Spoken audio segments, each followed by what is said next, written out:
Perkenalkan, nama saya Kenal Purspardede. Saya berasal dari Teknik Peminjakan UIR kelas 1C. Pada kesempatan kali ini, saya akan menjelaskan tentang PUEBI. Apa itu PUEBI? Penjelasan mengenai apa itu PUEBI atau pengertian PUEBI telah dibahas langsung dalam peraturan kementerian, tepatnya dalam Peraturan Menteri Pendidikan dan Kebudayaan Nomor 50 Tahun 2015 tentang Pedoman Umum Ejaan Bahasa Indonesia. Dari peraturan tersebut, kita tahu bahwa PUEBI adalah singkatan dari Pedoman Umum Ejaan Bahasa Indonesia. Dalam bahasa Indonesia, kita menggunakan huruf abjad. Abjad yang dipakai dalam ejaan bahasa Indonesia terdiri atas 26 huruf.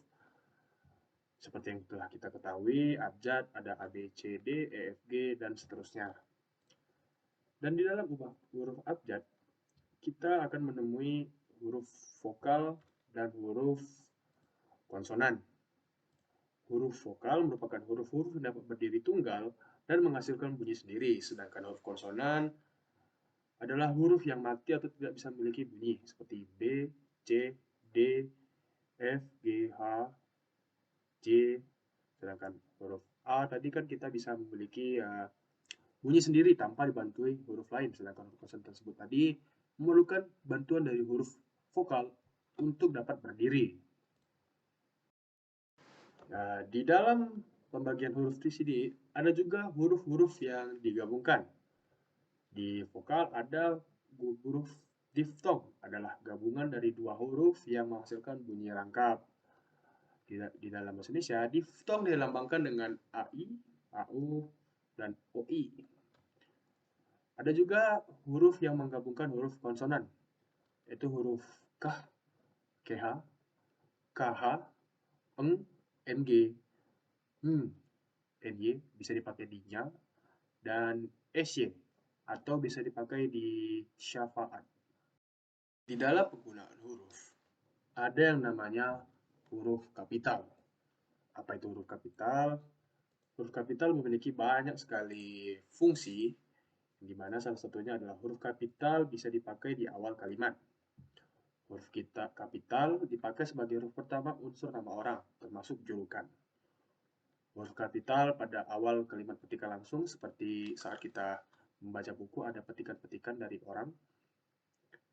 Huruf kapital dipakai sebagai huruf pertama nama bangsa, suku bangsa, dan bahasa. Huruf kapital dipakai sebagai huruf pertama nama geografi. Huruf kapital digunakan sebagai unsur singkatan nama gelar, pangkat, atau sapaan. Dan setelah huruf kapital, kita juga memiliki huruf miring. Huruf miring biasanya dipakai untuk menuliskan judul buku, nama majalah, atau nama surat kabar yang dikutip dalam lisan termasuk dalam daftar pusaka.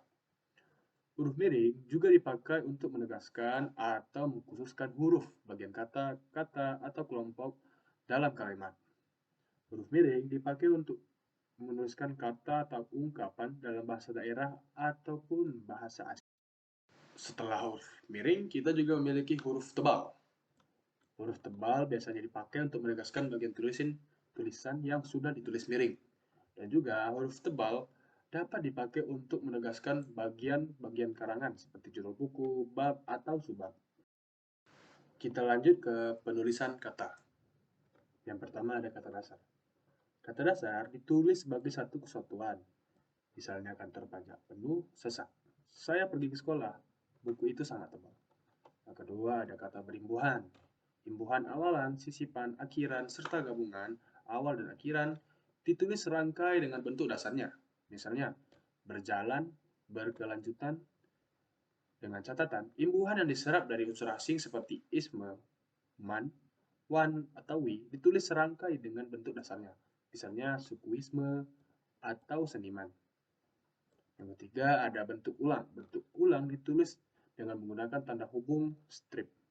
Di antaranya adanya anak-anak, biri-biri, buku-buku, dan cumi-cumi. Dengan catatan, bentuk ulang digabungkan kata tulis dengan mengulang unsur pertama, misalnya surat kabar, surat-surat kabar, kapal barang, kapal-kapal barang. Yang keempat ada gabungan kata. Di gabungan kata kita memiliki 5 peraturan. Yang pertama adalah unsur gabungan kata yang lazim disebut kata majemuk, termasuk istilah khusus ditulis terpisah. Misalnya, duta besar modal linear. 2. Gabungan kata yang dapat menimbulkan salah pengertian ditulis dengan membuka tanda hubung di antara unsur-unsurnya. Misalnya, anak istri pejabat dan anak istri pejabat. Dan ketiga, ada gabungan kata yang penulisannya terpisah, tetap ditulis terpisah jika mendapat awalan atau akhiran. Misalnya, bertepuk tangan. Yang keempat, gabungan kata yang mendapat awalan dan akhiran sekaligus ditulis serangkai. Misalnya, dilipat gandakan. Yang kelima, gabungan kata yang sudah padu ditulis serangkai. Misalnya, acap kali hulu balang radioaktif. Setelah penggabungan kata, kita memiliki pemanggilan kata. Pemanggilan kata ada beberapa peraturan. Yang pertama, pemanggilan kata pada kata dasar dilakukan sebagai berikut. A. Jika di tengah kata tersebut terdapat huruf vokal yang berurutan, pemanggilannya dilakukan di antara kedua huruf vokal itu. Misalnya, bu, ah. B. Huruf diphthong a, i, a, u, e, dan oi tidak dipenggal. Misalnya pandai. Jadi jika ada kata pandai, kita tidak bisa memenggal di antara I-nya. Yang ketiga, atau C, jika di tengah kata dasar terdapat huruf konsonan, termasuk gabungan huruf konsonan di antara dua huruf vokal. Pemanggilannya dilakukan sebelum huruf konsonan itu. Misalnya, bapak. Jadi kita tidak bisa membelah di huruf vokal. Selanjutnya kita memiliki kata depan. Kata depan seperti de, di, ke, dan dari ditulis terpisah dari kata yang mengikutinya. Misalnya, di mana dia sekarang. Selanjut ada partikel. Partikel lah, kah, dan tah ditulis serangkai dengan kata yang mendahulunya. Misalnya, bacalah, terangkanlah, dan seterusnya. Partikel pun ditulis terpisah dari kata yang mendahulunya. Misalnya, apapun permasalahan yang muncul, dia dapat mengatasinya dengan bijaksana. 3. Partikel per yang berarti demi, tiap, atau mulai ditulis terpisah dari kata yang mengikutinya. Misalnya, mereka masuk ke dalam ruang rapat 1/1. Lalu kita juga memiliki singkatan dan akronim. Singkatan dan akronim. Singkatan, nama orang, gelar, sapaan, jabatan, atau pangkat diikuti dengan tanda titik pada setiap unsur singkatan itu. Misalnya kita menyingkat nama orang, itu A.H. Nasution, yang kepanjangannya adalah Abdul Haris Nasution. Singkatan yang terdiri atas 3 huruf atau lebih diikuti dengan tanda titik. Misalnya, HLM, titik, yang dari kepanjangannya adalah halaman. Akronim, nama diri yang terdiri atas huruf awal setiap kata ditulis dengan huruf kapital tambah tanda titik. Misalnya, BIG, Badan Informasi Geospasial, atau BIN, Badan Intelijen Negara. Itu tidak menggunakan titik. Lanjut ke pemakaian tanda baca. Pemakaian tanda baca yang pertama saya jelaskan adalah tanda titik. Apa sih penggunaan tanda titik itu? Yang pertama, tanda titik digunakan pada akhir kalimat pernyataan. Misalnya, mereka duduk di sana. Selesai. Itu digunakan tanda titik. Yang kedua, tanda titik dipakai di belakang angka atau huruf dalam suatu bagian atau daftar. Misalnya, A1 titik kondisi kebahasaan di Indonesia. A titik bahasa Indonesia. A1 titik kedudukan, 2 titik fungsi. Yang ketiga adalah tanda titik dipakai dalam daftar pusaka di antara nama penulis, tahun, judul tulisan yang tidak berakhir dengan tanda tanya atau tanda seru, dan tempat terbit. Misalnya, Pusat Bahasa, Departemen Pendidikan Nasional, titik, 28, titik. Tanda titik dipakai untuk memisahkan bilangan ribuan atau kelipatan yang menunjukkan jumlah.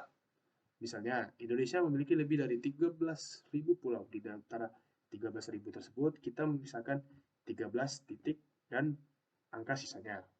Atau saya jelaskan dengan penjelasan katanya, itu adalah 13.000. Itu 13.000. Koma yang selanjutnya ada, maksud saya pemakaian tanda baca berikutnya adalah tanda koma. Apa sih guna tanda koma itu? Yang pertama, tanda koma dipakai di antara unsur-unsur dalam suatu pemerincian atau pembilangan. Misalnya telepon seluler, komputer, atau internet, bukan barang asing lagi. 2. Tanda koma dipakai sebelum kata penghubung, seperti tetapi, melainkan, dan sedangkan dalam kalimat majemuk atau setara. Misalnya, saya ingin membeli kamera, koma, tetapi uang saya belum cukup. Yang ketiga, tanda koma dipakai untuk memisahkan anak kalimat yang mendahului induk kalimatnya. Misalnya, kalau diundang, saya akan datang. Ada komanya di tengah setelah diundang itu. Yang keempat, tanda koma dipakai di belakang kata atau ungkapan penghubung antar kalimat seperti oleh karena itu, jadi, dengan demikian, sehubungan dengan itu, dan meskipun demikian. 5. Tanda koma dipakai sebelum dan atau sesudah kata seru seperti o, ya, wah, aduh, atau hai. Dan kata yang dipakai sebagai sapaan seperti bu, dik, atau nak. Tanda koma dipakai untuk memisahkan petikan langsung dari bagian lain dalam kalimat. Misalnya, kata nenek saya, koma. Tanda koma dipakai di antara nama kalimat, bagian-bagian kalimat, tempat atau tanggal, serta nama tempat dan wilayah atau negeri yang dituliskan berurutan. Tanda koma dipakai untuk memisahkan bagian nama yang dibalik susunannya dalam daftar pusaka. Tanda koma dipakai antara bagian-bagian dalam catatan kaki atau catatan akhir. Tanda koma dipakai di antara nama orang dan singkatan gelar akademis yang mengikutinya untuk membedakannya dari singkatan nama diri, keluarga, atau marga. Tanda baca berikutnya adalah titik koma.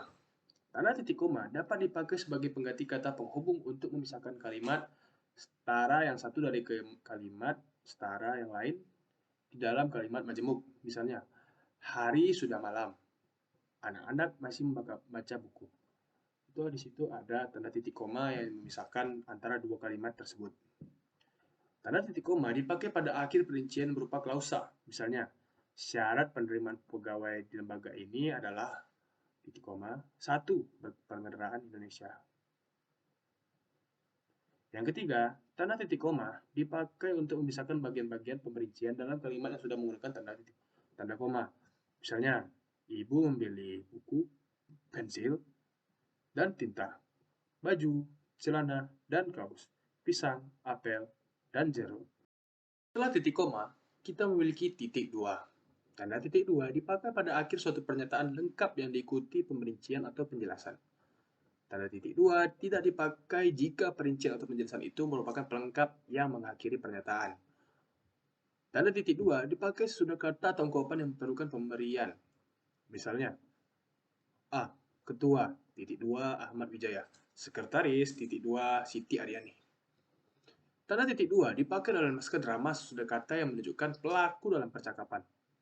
Tanda titik dua dipakai di antara jilid atau nomor dan halaman, surah dan ayat dalam kitab suci, judul dan anak judul suatu karangan, serta nama kota dan penerbit dalam daftar pustaka. Ada juga yang namanya tanda hubung. Tanda hubung dipakai untuk menandai bagian kata yang terpenggal oleh penggantian baris. Tanda hubung dipakai untuk menyambung unsur kata ulang, misalnya anak-anak. Tanda hubung dipakai untuk menyambung tanggal, bulan, dan tahun yang dinyatakan dengan angka atau menyambung huruf dalam kata-kata yang dieja satu persatu. Tanda hubung dapat dipakai untuk memperjelas hubungan bagian kata atau ungkapan. Tanda hubung dipakai untuk merangkai. Tanda hubung dipakai untuk merangkai unsur bahasa Indonesia dengan unsur bahasa daerah atau bahasa asing. Tanda hubung digunakan untuk menandai atau bentuk terikat yang menjadi objek kebahasaan. Misalnya, kata pasca berasal dari Sanskerta. Setelah tanda hubung, kita memiliki tanda pisah. Tanda pisah dapat dipakai untuk membatasi penyisipan kata atau kalimat yang memberi penjelasan di luar bangun kalimat. Tanda pisah dapat juga dipakai untuk menegaskan adanya keterangan aposisi atau keterangan yang lain. Tanda pisah dipakai di antara dua bilangan, tanggal, atau tempat yang berarti sampai dengan atau sampai ke, misalnya tahun 2010 sampai 2013. Itu dilambangkan dengan tanda pisah. Ada juga tanda tanya.